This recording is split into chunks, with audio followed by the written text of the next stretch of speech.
Olá, pessoal! Sejam bem-vindos ao Pronto Atendimento Psicológico. E vamos aí avaliar mais uma doença. Qual é o estresse que causa a rinite alérgica? Quem me conhece um pouquinho sabe que eu venho aqui para falar das causas emocionais das doenças. Toda doença acaba virando estresse quando ela se torna incurável, entre aspas, é claro. Mas eu me refiro àquelas doenças que se tornam crônicas e só resta ao médico dizer isso é estresse. E por isso que eu venho sempre aqui falar da doença e de que tipo de estresse nós estamos falando. Porque já era estresse antes dessa doença virar crônica. O problema é que a pessoa nunca aprendeu a lidar com esse estresse. Ela não compreendeu, ela não sabe. Isso aqui das doenças estarem ligadas à psique, ao emocional, está cada vez mais disseminado.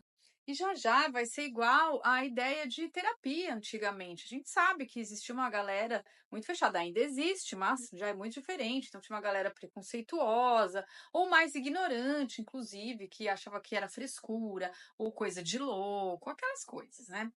Então, tudo que é novo tem resistência. Foi o médico alemão Heinrich Georg Hammer, através da medicina germânica. Ele não é um teórico da psicologia, ele não é um psicanalista, ele não traz uma teoria para a gente lidar com essas questões. Ele era um médico oncologista e que ele se aprofundou nesses estudos porque ele teve um câncer depois de um evento muito ruim na vida dele. O advento desse câncer suscitou questionamentos e levou ele a estudos mais profundos e descobertas da medicina que antes não sabiam. Então, as causas das doenças já são comprovadas. E se alguém quiser curar a sua doença, basta compreender esse funcionamento, a causa conflitiva e solucionar esse problema. Gente, após essa enorme apresentação, vamos ao que realmente interessa, que é a causa da rinite alérgica. Mas antes disso, dá um pause, curte aí, divide com os colegas, manda para quem tem rinite, que vai precisar entender. E lembre que, se você assistiu esse vídeo, se você está mandando para alguém, de repente você não consegue curar isso sozinho, então peça ajuda aqui no Pronto Atendimento Psicológico. A gente pode lidar sim com isso e você pode viver sem essa rinite. Então, bora pro que interessa, gente. Eu tinha um amigo que eu sempre brincava com ele. Olha, se você não sabe, se você não consegue sentir, vai pelo nariz.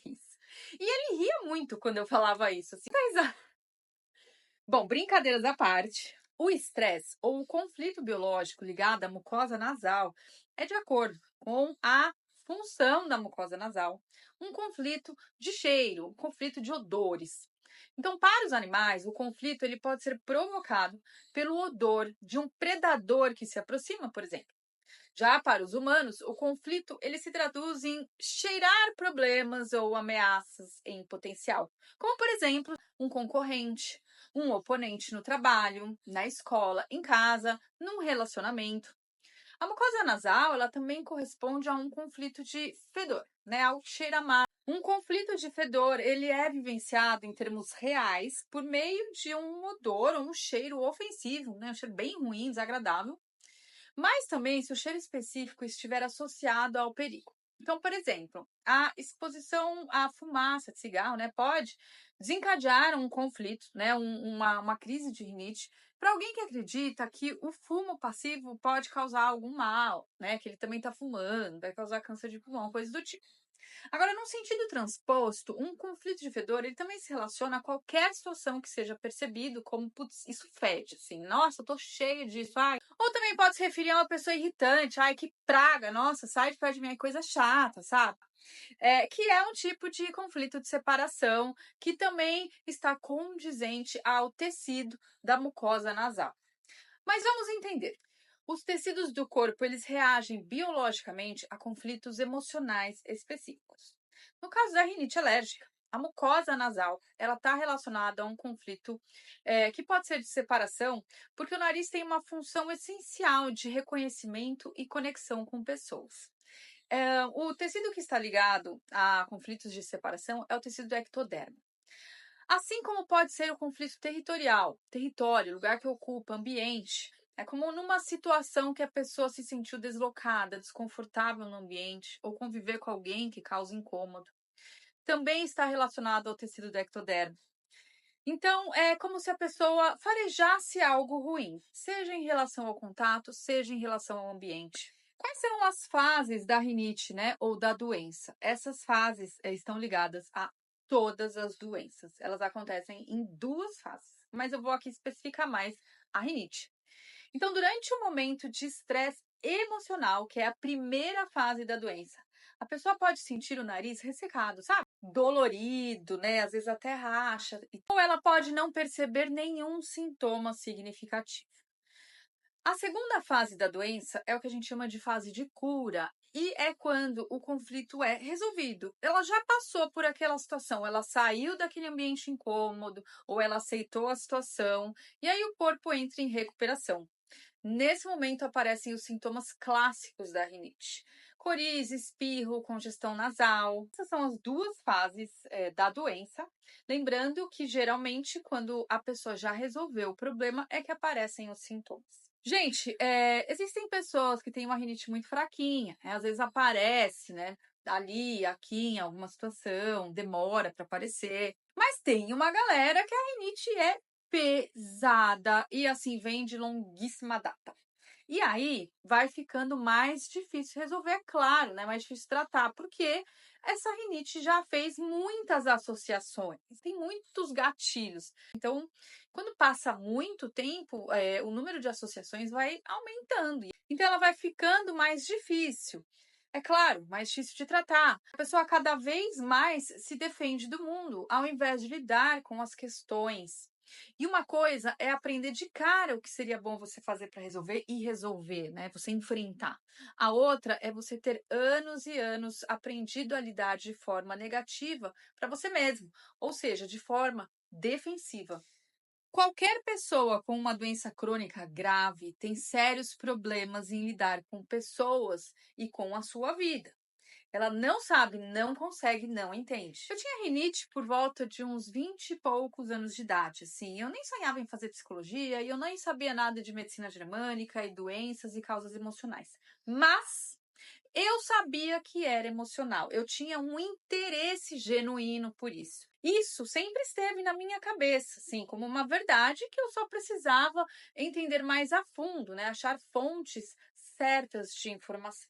Naquela época, eu acho que eu estudava enfermagem ainda, né? Que eu fiz faculdade de enfermagem, antes da psicologia. Bom, de qualquer forma, eu tinha rinite e eu sabia que estava ligada a uma relação pessoal e familiar que eu tinha. O jeito era eu me afastar, me mudar assim de casa.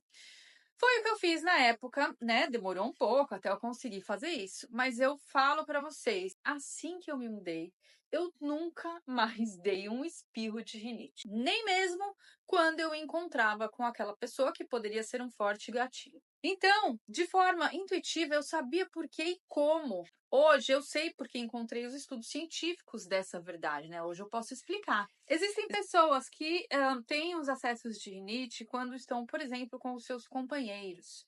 E muito comumente, a rinite começou num período lá quando eu morava com os pais e tal. E como há muito dos pais nos companheiros amorosos, Freud explica, a pessoa começa a engatilhar várias vezes por dia a rinite no relacionamento.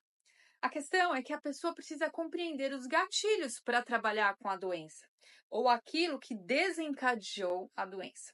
Se alguém não conseguia lidar com certas imposições ou regras dos pais, né, não podia responder aqui, isso pode mudar agora que são os seus companheiros e não mais os pais. Mas eles precisam compreender o que é que eles estão associando. Talvez uma pessoa tinha um acesso de rinite sempre que ia à casa de familiares, naquelas reuniões chatas, pois nessas ocasiões ela sempre encontrava tios que enchiam o saco. Outro caso era de um marido que tinha uma mulher muito controladora, igual a sua mãe. E como ele tinha dificuldade com esse tipo de comportamento, ele sempre entrava na defensiva quando a mulher se colocava controladora e aí acessava crises de rinite. Outro caso era de um rapaz que se sentia subordinado à mulher porque a situação financeira dele não era boa. Então, ele sempre se colocava na defensiva quando precisava entrar no assunto. Então, depois que isso acabava, vinham os acessos de rinite. Tinha um outro caso de uma pessoa que tinha acesso de rinite sempre que estava em contato com pessoas. Então, era uma pessoa que estava, assim, meio que constantemente num estado irritadiço, né? Assim, com qualquer relação ou qualquer contato. Era uma situação mais complexa, com certeza. Gente, e como lidar com a rinite de forma natural? É óbvio que não adianta apenas tratar os sintomas, porque eles se originam em causas mais profundas. Então, esses sintomas vão voltar, gente. Então, a pessoa pode ir lidando com os sintomas mais fortes, ao mesmo tempo que lida com a parte emocional desencadeadora, pois os sintomas sempre vão retornar se a pessoa não tratar ou não resolver esses conflitos iniciais. É preciso compreender a origem emocional da rinite para reduzir ou até curar a doença. Gente, então é isso. Espero que tenham gostado. E se precisarem de ajuda, mais uma vez, peçam aqui no Pronto Atendimento Psicológico. Acessem as outras redes, tem o TikTok, tem o Instagram. E até o próximo vídeo. Tchau!